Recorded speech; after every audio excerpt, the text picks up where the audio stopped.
Hi. How are you Good. guys? How are you? Nice to meet you both. Nice to meet you. Thank you so much for Here. today. Okay, so I guess we could start. Let's do it. Dive right Okay. in. Okay. So, hello everyone. My name is Sofia Echeverria. I am a IMG from Bolivia. I'm also one of the members of the Communication Instagram subcommittees of the Association of Women Surgeons. Today I have here Dr. Denise. She is one of our co-chairs, and also Dr. Salomeh, who will be interviewing today. Today we'll conduct a Takeover Monday, which I know we haven't been here for a while, but we will most likely move forward with this and continue. So those who don't know, Takeover Monday is where we will have a live series, and we will every month interview a different doctor from different specialties. Okay, and today I have the honor to introduce Dr. Salomeh Salari, where she is OBGYN physician, and today she will tell us her journey and her story of how she became this wonderful OBGYN physician. So before we start with the questions, I would like to thank everyone for joining us, and also thank you, doctors, for joining us.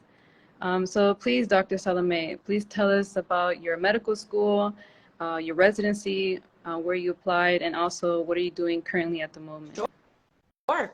So thank you all for having me. My name is Sally, and I basically always knew I wanted to be a physician. I was one of those who, even in childhood, I would wear my uncle's scrubs and thought it was funny to wear pajamas to work, and then that was replaced with more legitimate reasons to want to be a physician, to help people, with a love for the sciences. And so I went to Columbia and I studied biomedical engineering. Oh, wow. With the intention of using the skills of an engineer to be able to apply it in the field of medicine.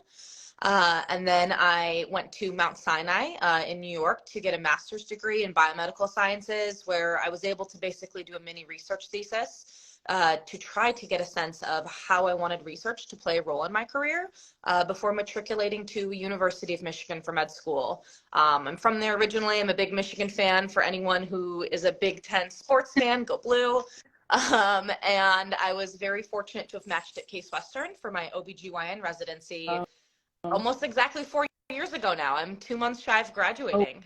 So now I'm really excited to be able to matriculate to University of Iowa for fellowship for my last 3 years of training in reproductive endocrinology and infertility. Wow, that's amazing. Yeah. I wonder what happened to Dr. Denise. Are you still with us? We may have lost her.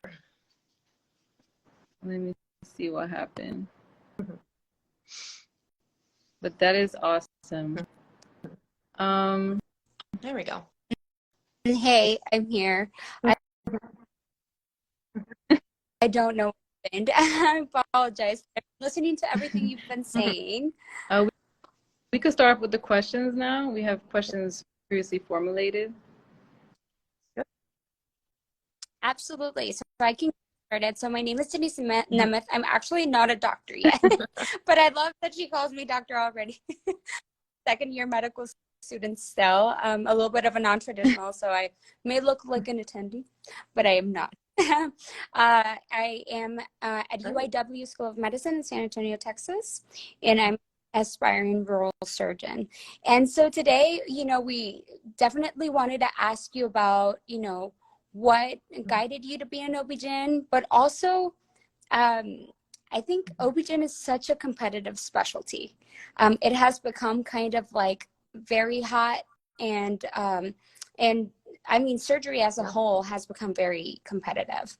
And so I wanted to know, what do you think made you a competitive well, I applicant? agree. I think it's completely blown up in the past couple of years, which is so exciting to me. And honestly, I don't know if I would have matched into OB-GYN if I applied today. That's how hard it's getting. So kudos to everyone who's so impressive that we get to review each year and their applications. For me, OB-GYN was not exactly something that was on my radar right off the bat. I started off thinking I'd be a pediatrician, maybe an emergency medicine physician. I really liked high acuity, high adrenaline environments in the hospital. And then one of my first rotations was surgery, and I just fell in love with the operating room. And I guess I shouldn't be surprised because, like I said, I'm an engineer by training. So I just really thrive, I think, when I'm in environments where I can work with my hands, learn with my hands, do with my hands. And then once surgery had kind of captivated me, I then did my OBGYN rotation, and I realized that, OBGYN was surgery plus so many other things. I like to think that as an OBGYN, I'm a surgeon, I'm an obstetrician, I am a primary care physician, I'm a pediatrician, an emergency physician, the list goes on. And I love that it captures so many of my favorite elements of different sister specialties. In terms of what I think made me a competitive applicant, I think that leadership roles in general are something that program directors look for when they're searching for applicants and wanting to interview them. And I was very thankful to have several opportunities to be holding leadership positions in my medical school, such as for AMWA, the American Medical Women's Association, other philanthropic events. And I guess something that maybe makes me a little unique is during medical school, I also completed a fellowship in clinical bioethics. So that kind of gives me, I guess, a little bit of an extra unique vantage point, if you will, not only within medicine, but for obvious reasons, it's particularly relevant when you're talking about women's health and reproductive health, especially in today's socio-political climate. So I guess maybe those were some things that are unique about me that hopefully led to me being where I am today. Yeah, of course. Mm-hmm. So could you share with us what were the biggest challenges that you have encountered in your journey? That's a great question. I want to start off by saying that I feel like I've been incredibly privileged to overall be able to be where I am today and to get to where I am today, while still happy, while still well, and with obstacles, sure, but not anything that I felt like truly was derailing me. I think one thing that was a challenge for me maybe early on, as I dealt with some kind of chronic pulmonary issues when I was in college, and thankfully they've completely resolved by now. There's a good 2-year period where I almost took a medical leave of absence. It was during all of those key pre-med classes, organic chemistry, biology, and I was really afraid that, grades obviously taking a hit when I was unwell would somehow reflect poorly upon me and kind of squash my dreams of becoming a physician. And I think that's thankfully something that our community in general is moving away from and trying to find ways to identify high quality future physicians and surgeons, where they can represent themselves in ways other than just numbers on a piece of paper. So, that was definitely, a challenge and something that was a worry for me. But I got to where I am. So, for people who kind of keep wondering, oh, are my test scores good enough? Like, don't limit yourself and don't shortchange yourself. Just keep applying, keep pushing forward, and where there's a will, there's a way. That's true. Very inspirational. Mm-hmm. Congratulations. I really like that. And I love that, you harp on the fact that, you did have challenges and life doesn't stop for any of those challenges and you have to just keep going. But, I would like to know if you had any mentors that were guiding you through these hardships before or during residency or at any point in your life. Could you Absolutely. talk a little bit about mentorship is such a key to anyone's success. It really takes a village, and especially in medicine, in surgery, where the training is a decade plus long. It's a really long haul. It's not for the faint of heart, and it's very isolating if you're trying to do it alone. So I think mentors are so crucial to one's success and well-being. For me in particular, I've always tried to identify mentors along the way, whether it was undergrad and my master's in med school. A few that really stood out to me in medical school were mentors within OBGYN who also really valued medical education, which is another passion of mine, and really harnessed my passion and helped create opportunities for me as a trainee, as a student, to get exposed to what it's like to be a good teacher, to make sure that I was really taking advantage of all these adult learning skills to make sure that I could also set myself up for success. And then, of course, in today's world, networking is also really important, and people reaching out on your behalf and writing strong letters of rec. So I absolutely would not be where I am today without my mentors every step of the way. And for people out there, whatever part of your journey you're at, I so encourage you to seek out mentors because they're not always provided, and to also stay in touch with them, even when you've kind of moved on to that next step or next phase of your career, because it's such a strong community and a great cohesive unit to be able to kind of cheer you along the way. Mm-hmm. It is. Yeah. I actually want to ask a question that's not in our preset of questions, but you did say, sometimes mentorship is something you have to look for, and I did. Do you have any like actionable items that our members could potentially Absolutely. put into I can place share to a little find bit these about what I mentors? did. For example, when I started residency, early on, I thought I might want to go into reproductive endocrinology and infertility, which I'll just call REI from here on out for short. But I didn't know where to start because I didn't have that much exposure to it. I just liked what I saw on paper, essentially, when I was reading about it. And so what I did is I just Googled. I Googled physicians at my home institution, just in my local community. I read about people's biographies to see how I may overlap between my interests and theirs. And I just cold called, emailed. There is, no reason not to reach out to someone that you may find. And especially today, with social media, it's so easy to get connected with people who are at least initially strangers, and to formulate some form of a relationship. So you can just have someone else that and ask them questions. And especially if it's someone who's willing to chat with you, that turns into grabbing coffee. It turns into reviewing your CV, or, just asking them what they wish they knew when they were in your shoes, etc. But I think the most important actionable item is just to find people that you think are inspirational, that you want to model your career after, and then contact them again, and learn from them, and just be a sponge, absorb. Yeah. Good. So, going along with my next question, in your experience, what were the best parts of being a resident? Oh, this is going to be very nostalgic for me because residency's almost over. Yeah. I think Probably like, yeah. I think the biggest thing for me that I'm going to absolutely miss are the people. I think it's so important when you're joining a residency, especially a surgical residency, that can be particularly strenuous in terms of the hours, in terms of the long days, is just finding a place where you found your people. Because I am very lucky to be able to say that when I go to work every day, I work with my coworkers and I work with my good friends. And that really makes a difference in terms of being your best self. Because if you're your best self, then you can be at your best for your patients. You can be at your best for learning in your environment, and just making sure that you're being well as well. And then equally as important as the people that I'm surrounding myself in the workplace in terms of colleagues is also the patients. And I absolutely love the patient population that I get to serve here in Cleveland. I'm really proud that our hospital, is kind of identified as, the hospital for the people of Cleveland. And we are always trying to tailor access to our care and the care that we provide to what our patients need, whatever those needs are and however they're unmet, and try to meet them in every aspect of their care, whether it's social determinants of health or actual women's health care for those who identify as women. So yeah, the people, the patients, and the coworkers. Yes.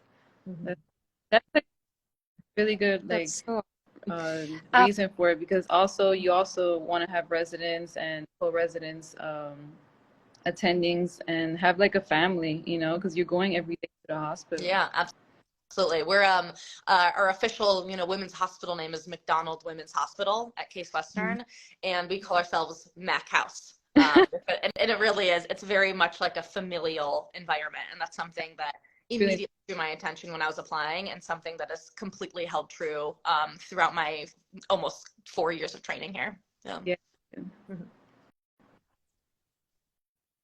One of the questions we wanted to ask you about the hardships in residency, but before we move on to that, I wanted to see if there's a question that you used when applying into residency that you could maybe share with us in order for us to discern what programs, you go, you apply, everything looks great, but we want to land somewhere where we're going to feel Yeah. like the Mac house, you Yeah. know, like where we're going to feel like a family.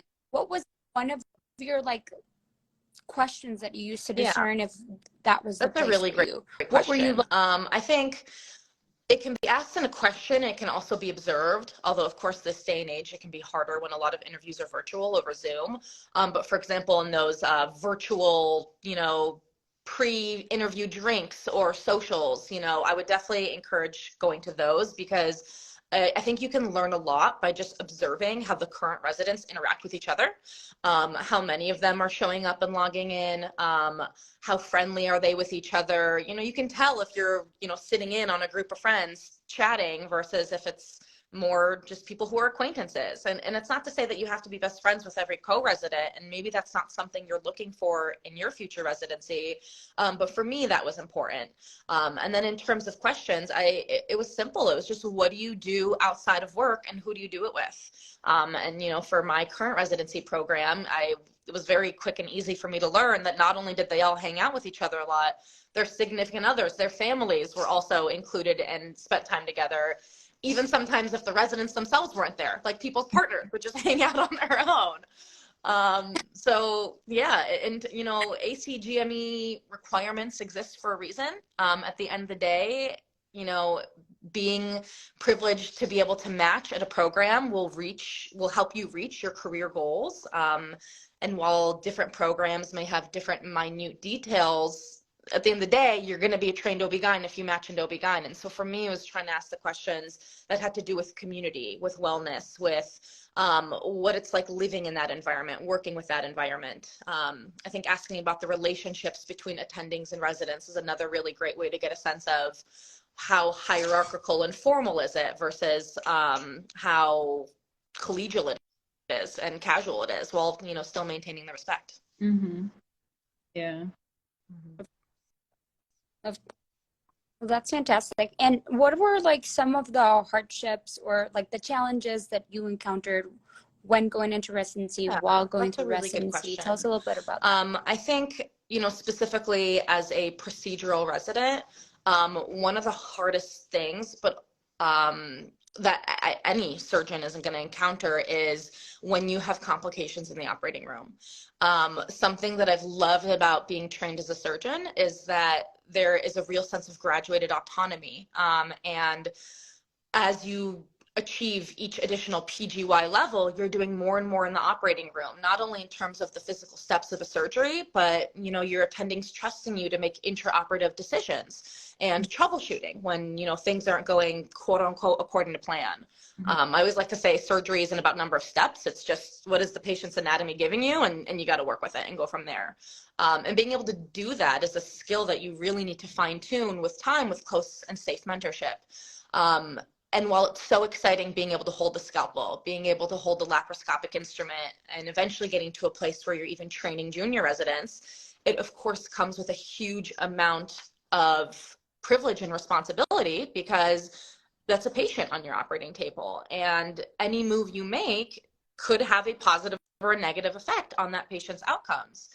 And at the same time, while it's really important to acknowledge that and respect that this patient has trusted you as part of their surgical team, and to of course take that very seriously, but to also be realistic and to know that complications are going to happen. It's just a fact.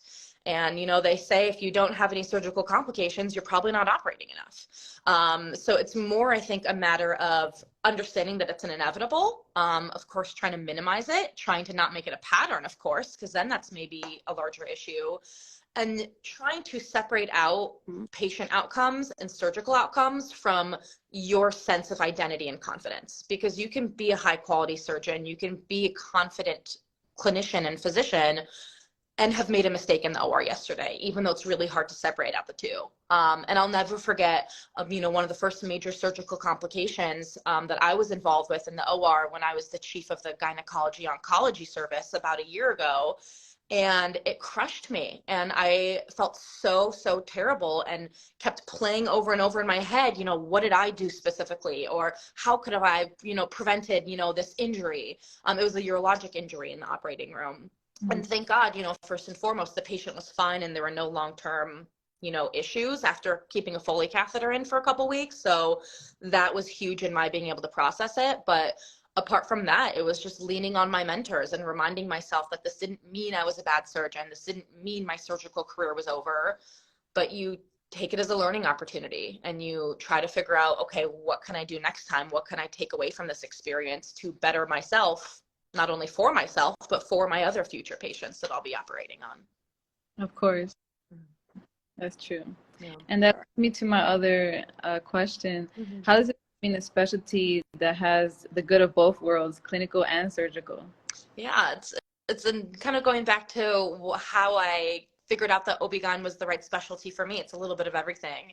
While the OR is definitely my happy place, and in my future, I'm hoping that I'm operating at least a couple times a week. I love being able to sit in the clinic and get to know my patients and really learn about what their goals are for coming to visit me.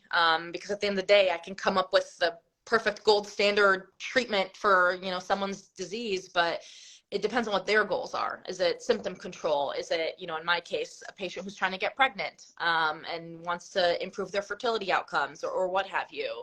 And to have the chance to sit and just learn from a patient and allow them the opportunity to be vulnerable with you and share very personal details with you is something that is particularly meaningful to me. And one of the reasons why I went into medicine in the first place, that physician-patient relationship. And then, of course, being able to be trusted by taking them to the operating room, by providing them with treatments to help them reach their goals in a very tangible way is incredibly rewarding. So it's the best of both worlds. That's why I love my specialty. Yeah. It is. Mm-hmm. I really that you were like, I'm a little bit of a PCP. I'm a little bit of an EM doc. That's really great. How did you come to choose REI? And for our viewers, that stands for Reproductive and Endocrinology and Infertility as your fellowship. Yeah, that's a great question. I think within OBGYN, if you find the right well-rounded program, and REI is a perfect intersection of gynecology and obstetrics. For me, I love that, patients can come to you not just for fertility treatment, which colloquially most people associate with REIs, but for other endocrine issues. Anything hormonal, for the 13-year-old who's really struggling with their periods, or maybe they haven't gotten their periods yet, or for the adult who is trying to build their family, and so forth. Someone who's in later stages of their lives and who are dealing with menopause. It's the whole spectrum of women's health. And again, to be able to take the clinical aspect of it, to be able to really fine tune and essentially hijack the hormone pathway with different medications and to fine tune it in any given patient to help them reach their goals is so fascinating to me.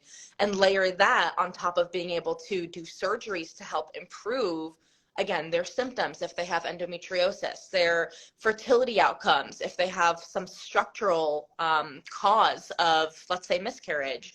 It's such a perfect balance of the two. So that's really what made me want to go into REI. And I should say, when a lot of people think REI, they think IVF, and of course that's a big part of it. But there is a niche that's, I guess, small, but definitely mighty and very much present of reproductive surgeons who really want to focus on surgery to help a patient reach their goals, whether, again, it's pregnancy or otherwise. So those are some of the reasons why I chose to go into this specialty. And it's also specialty, right? Like fantastic technology and everything nowadays. Yeah, absolutely. Yeah. Very relevant. Mm-hmm. So going to my next question, how Roe v. Wade reversion affects you in practice, and also how have you dealt with that? Yeah, that's a great question, and I'm glad that you asked it and want to address it, because I think it's, first of all, very impactful for anyone in medicine today, whether you're a surgeon, whether you're a clinician, whether you're an OBGYN or not. Everyone has women, people who are assigned female at birth, anyone who wants to have a family or does not want a family. This affects everyone. It's everyone's fight. And it breaks my heart that it is yet another barrier that my patients have to face in terms of just having the right to choose what is best for them in any given moment, regardless of their rationale for it, because the rationale shouldn't matter. They should just be able to do what they want to do when they want to do it. And on top of that, I think as a surgeon, as a women's healthcare provider, it's also frankly very insulting when there are a lot of people with lots of opinions who are sharing factually incorrect information about the safety of abortion care, of terminations of pregnancy, of contraception. And the honest answer that I hope everyone knows or will come to learn is that abortion is safe. It is part of healthcare. It is a standard offering for patients that should be a standard offering for patients that unfortunately this day and age is not quite true, depending on where you practice. As for me and my colleagues and how it's affected us greatly, because again, it affects how we're able to counsel our patients, the way in which we're able to provide our patients with resources, given that we're constrained by legislature in our own states where we each practice. But what we have chosen to do is to just be loud about it and to make sure that we're bringing it up with our patients, making sure that we're normalizing it, making sure that we are offering the resources that we do know about to our patients, even if it is across state lines, and advocating. I currently have a petition in my bag right now that, we're trying to get, it's the Protect Ohio petition, where a group of physicians actually formulated this great group where we are trying to get it on the ballot in November to change the Ohio amendment in our state so that the people of Ohio can choose for themselves the reproductive rights of our citizens. And so we're getting out there, we're speaking to our community, we're engaging, and we're going to DC, we're going to the state capitol, et cetera, to try to impart some change for our patients, for ourselves. Yeah, that's That's amazing.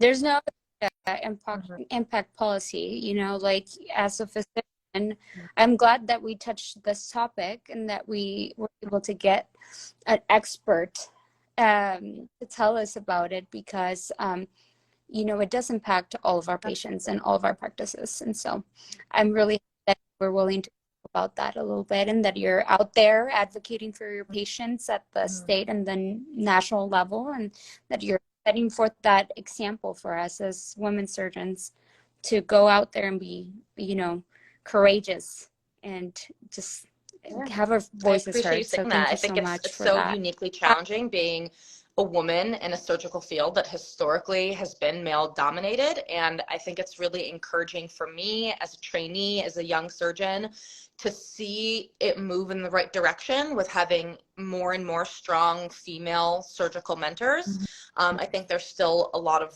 room to go. I hope to be part of that and to hopefully be a mentor myself one day to those who are a couple steps, behind me. And the goal is you always want that next generation to be better than you, and you always want to pay it forward. And that's why I love associations like yours to be able to do that.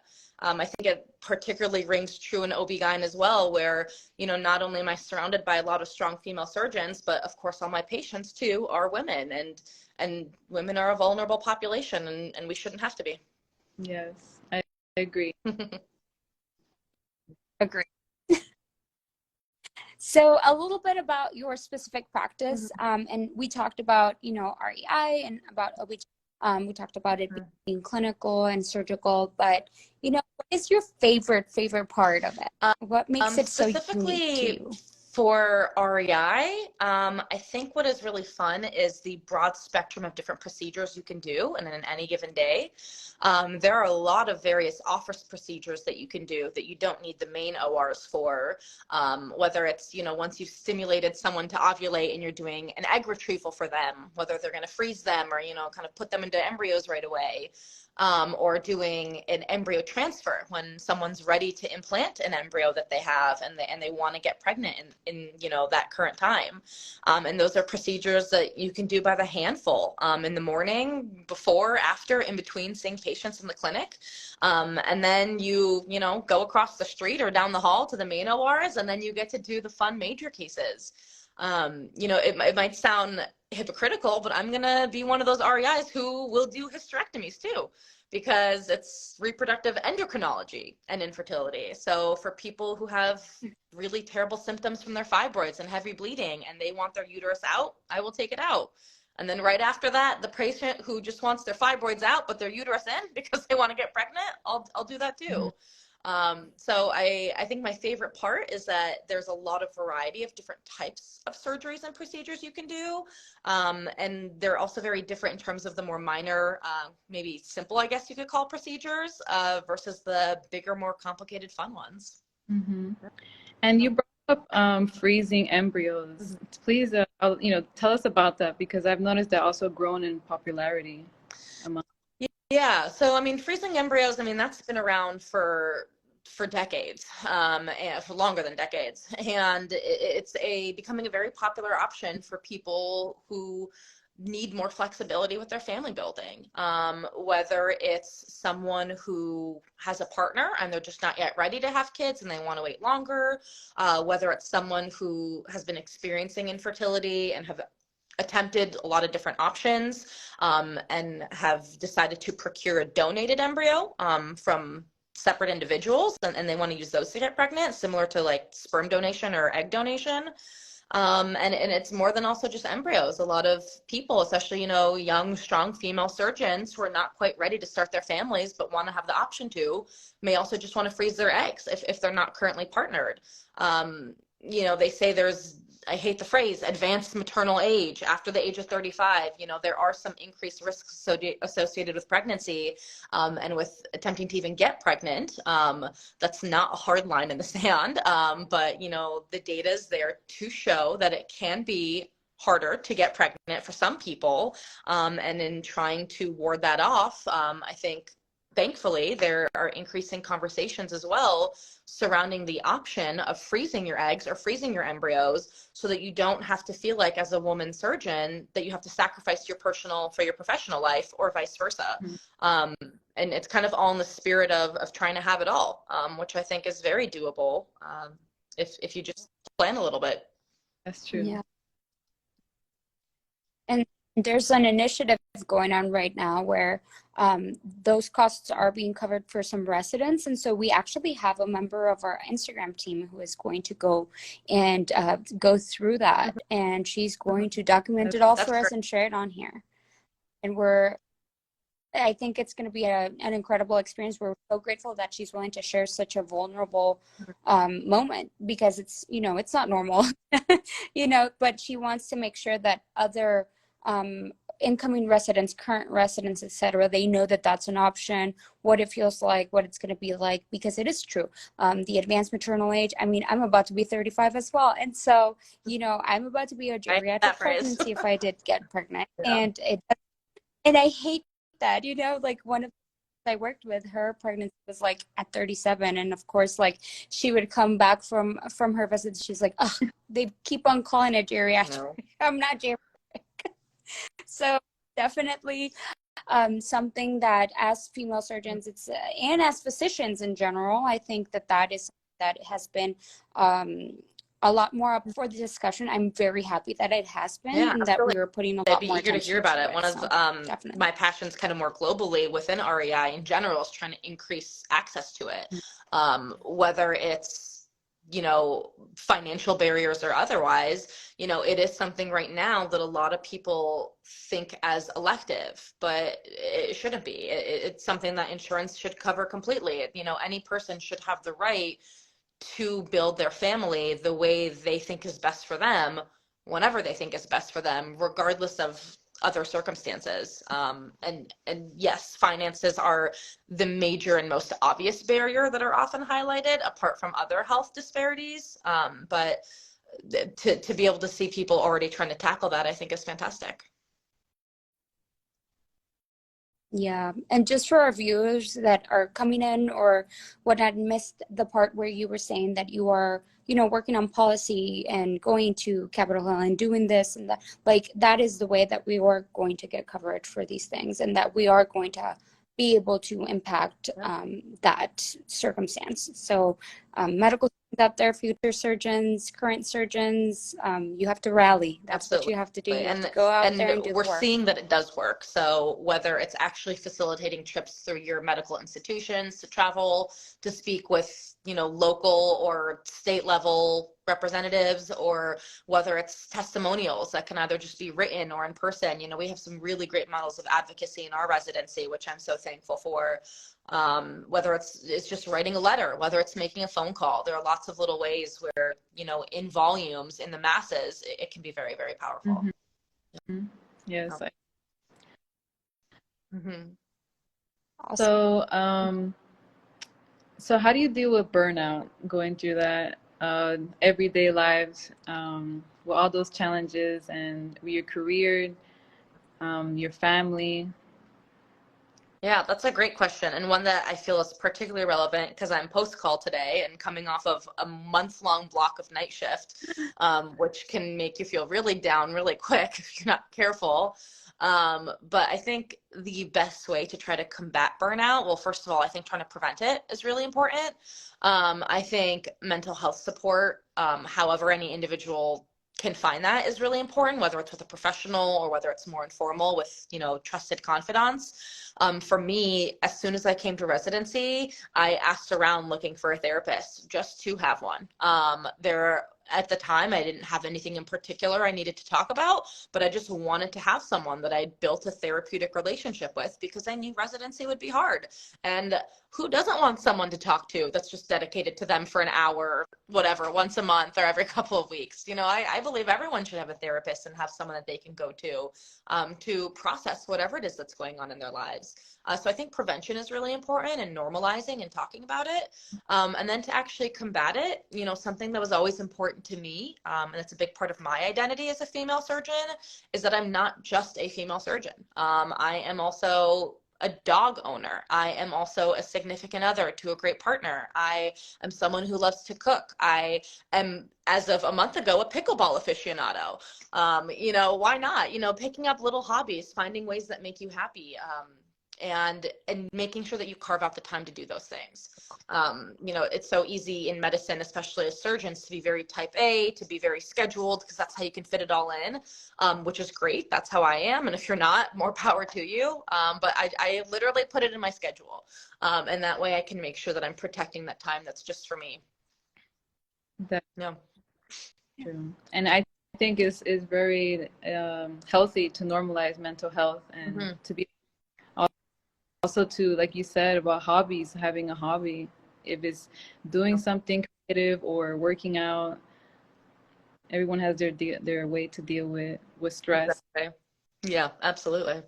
Yeah, because if you're not, then the burnout is eventually going to be there, and it doesn't have to be there.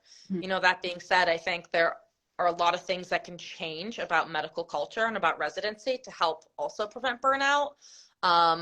And we're making moves on that, whether it's, I'm hearing news about different residencies unionizing, which I think is fantastic. Of course, making sure that programs are actually following duty hour restrictions and, those things that are protected, things that are in place for our protection, I should say, to make sure that, while of course it's a rigorous field to go into, and of course we're going to have more than just a 40-hour work week, and if that's something that is a non-negotiable for you, then maybe it's not the specialty for you, and that's okay. But if it is, there's a way to work really hard but still be protected, and to set boundaries still. I think those boundaries are important.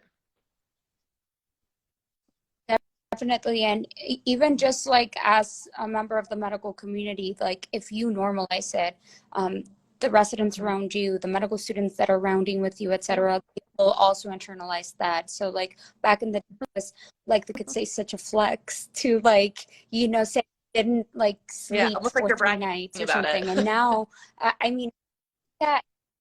Now, like for example, in my school, my friends, if someone tells us they didn't sleep more than 3 hours, we go, "Are you okay?" Like that's not normal. And just so that it doesn't become something that people think that they have to be doing in med school and whatever. Absolutely. But one of the things that people have been asking for throughout this live and that we also had in our questions was IMGs are also looking to match into obgyn. They bring so much to the table. We want to help them out. What is some advice that you could give them in order to make themselves competitive for this field? I think that as it currently stands, we are doing a disservice to our IMG colleagues because I think that there could be better, more formalized support in place as they are trying to transition. Just going to med school, whether it's, you're international and you're trying to come to stateside for medical school, or whether you're an international medical graduate and then you're trying to come stateside for residency. And I think maybe the best thing that I would offer as advice, and this comes with the caveat as someone who does not identify as an IMG, so, but from what I have maybe observed is I think networking is huge, and just asking the right questions. So, casting a wide net, applying to as many programs as possible, and contacting them and calling them out and asking them, what do you do to recruit IMG prospective residents? How many IMG residents have you graduated?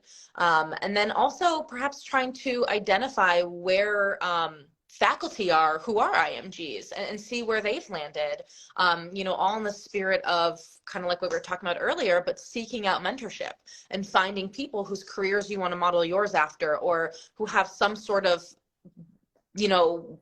interest aligned with yours, and why should we have to reinvent the wheel if there are other people who've done something successfully before us? Why not try to take some tricks out of their book, if you will?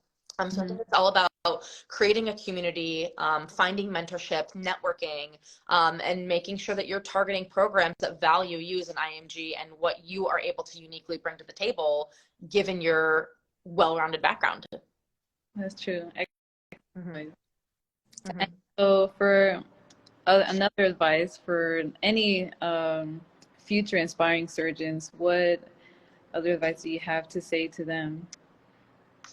That is a good question. I think maybe the best advice I have for someone who is considering a career in surgery is first of all, it's worth it and it is doable. I know it can be really intimidating wanting to go into a procedural specialty, but if your gut is telling you that that's your happy place, then go for it. I promise it's worth it.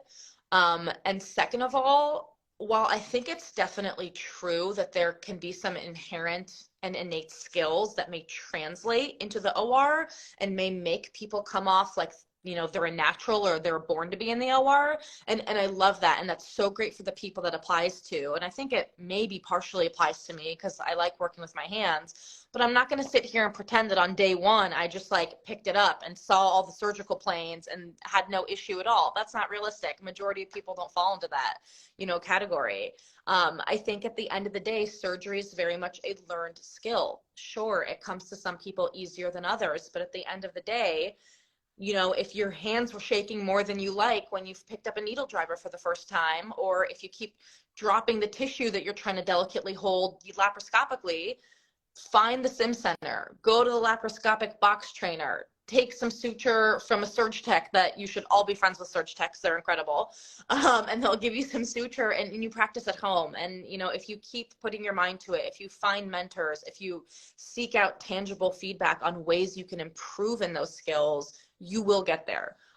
You don't have to be a smooth surgeon from day zero. Most people aren't, but please don't let that deter you, because you can absolutely get there if it's something that you're truly passionate about. Excellent advice. Thank you so much. Yeah. Any other questions from the audience?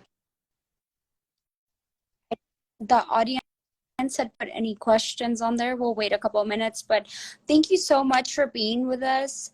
Okay. I don't know if she can see us because it's okay. Oh, sorry. You kind of froze for a second. Thank you so much. We are so happy to have strong surgeons like you supporting our organization, our aspiring surgeons in our community, and giving us all this incredible advice. Could you tell us where we can find you on Twitter or Instagram? Yeah, absolutely. Any other social media First of all, handles? thank you all for having me. I was honored that you guys asked me. It's so great to see this organization highlight OBGYN as one of the surgical specialties, because we are. And a lot of people, unfortunately, forget that, I guess, or don't think that's the case. But it absolutely is the case. So really appreciate it to be included in the conversation. I am on social media. I'm on Instagram. It's just Sallie Salari, my first and last name. And then my Twitter handle is actually the same. I think it's Sallie_Salari. And I'm big into hashtag #MedTwitter. So I'm happy to connect there about anything and everything surgery and medicine. Okay, perfect. Thank you so much. Yeah. Thank you everyone for being here again, Thank you Dr. for having me. Thank you so much, Dr. Solari. Take care. Thanks, everyone.